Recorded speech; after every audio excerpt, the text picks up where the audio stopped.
In this lecture, we are going to see the limit theorem. So, let us start with the first one, which is called the strong law of large numbers.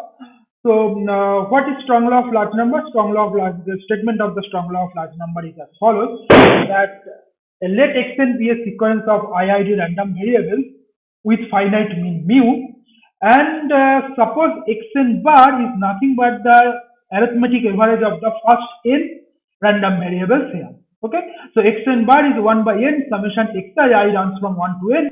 So xn bar is the arithmetic mean of the first n random variables here. Then xn bar converges to mu almost sure. Okay, so then the sequence xn bar converges to mu almost surely. That is the strong law of Large. So why the what strong given here, that I will explain later on. First point is that I am just keeping the proof here because the proof is quite complicated and out of scope of this particular course.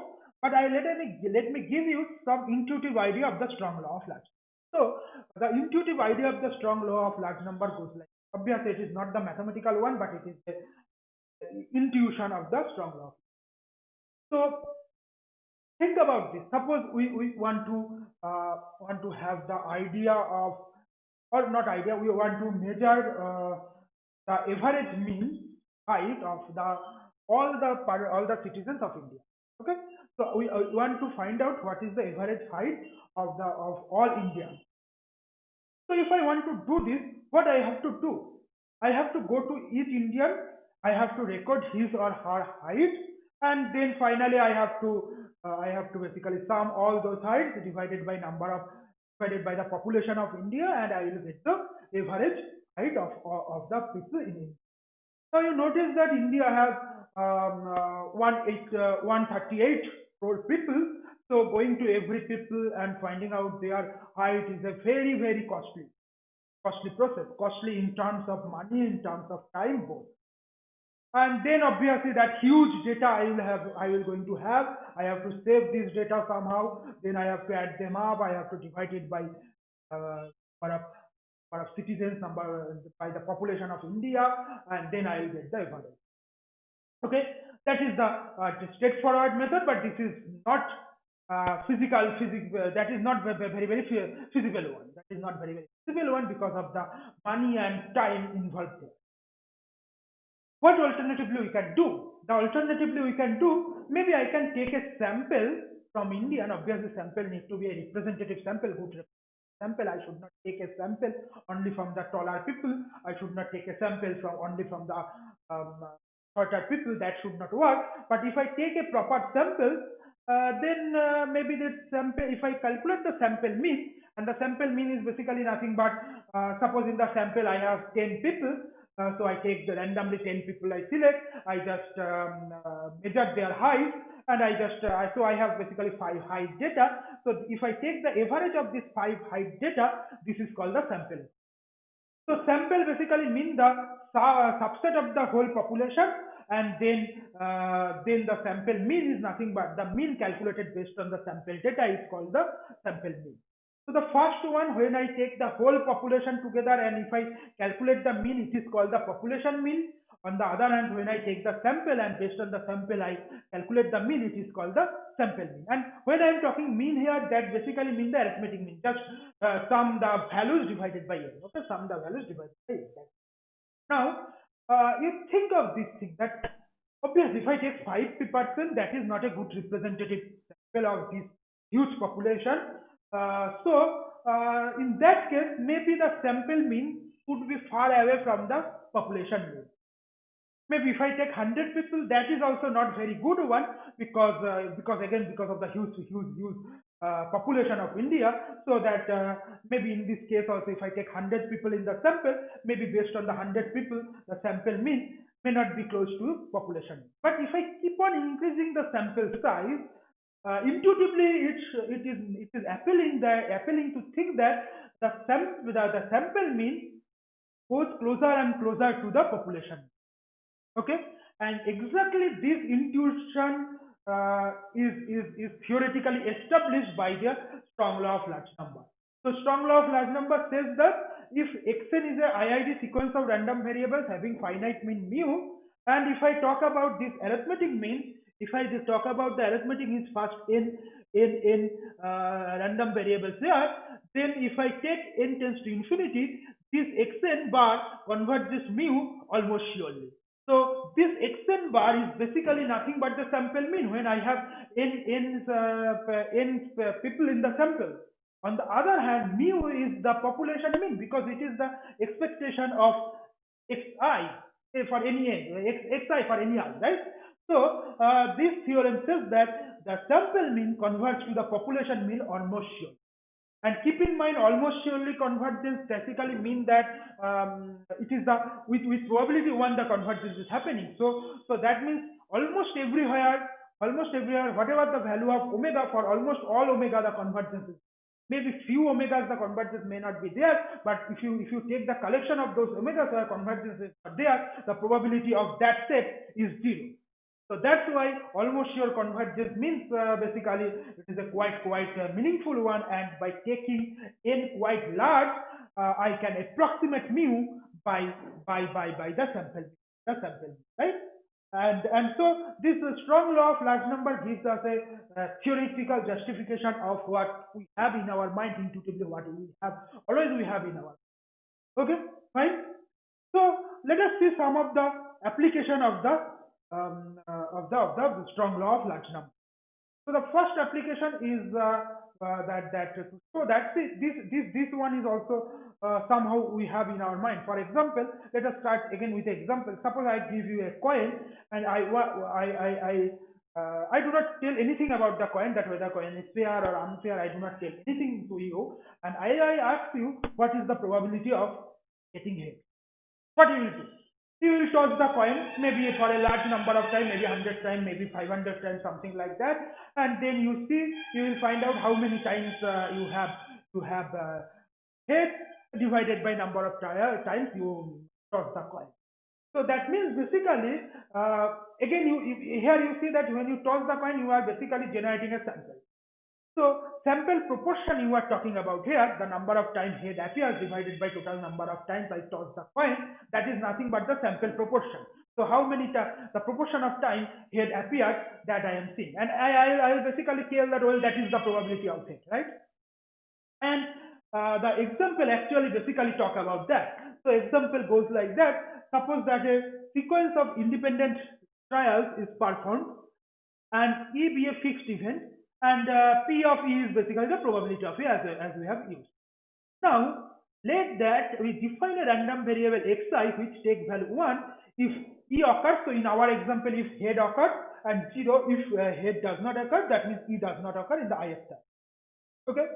So definitely now I have if I keep on doing this experiment again and again, that means now I have a sequence of random variable x1 from the first trial, x2 from the second trial, x3 from the third trial, and so on and so forth.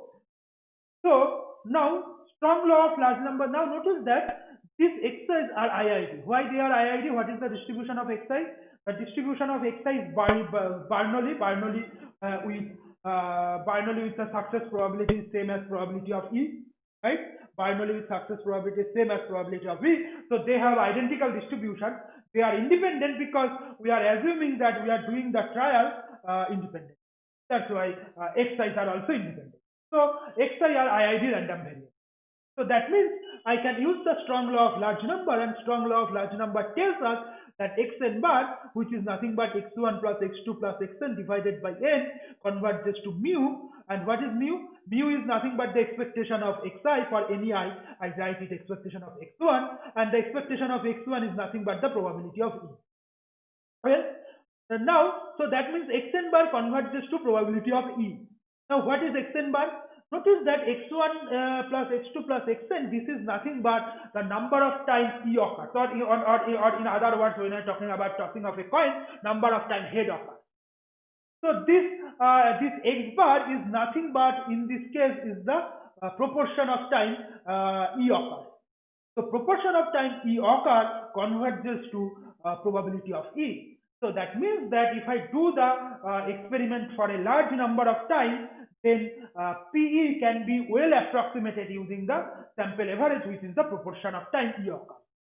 And that was we without even the just theoretical justification. This thing always in our mind, and we always use that with if I want to find out the probability of some event, I will do the experiment again and again, and I will see how many times that event has occurred, the event of the interest has occurred, and the proportion I will take as the probability. Okay, so this is basically not the exact probability, right? But this if I do a very large number of time, if I do the trial, this will give a very good approximation of what we want. Okay, so another example, let us see. This is again a application of the strong law of large number.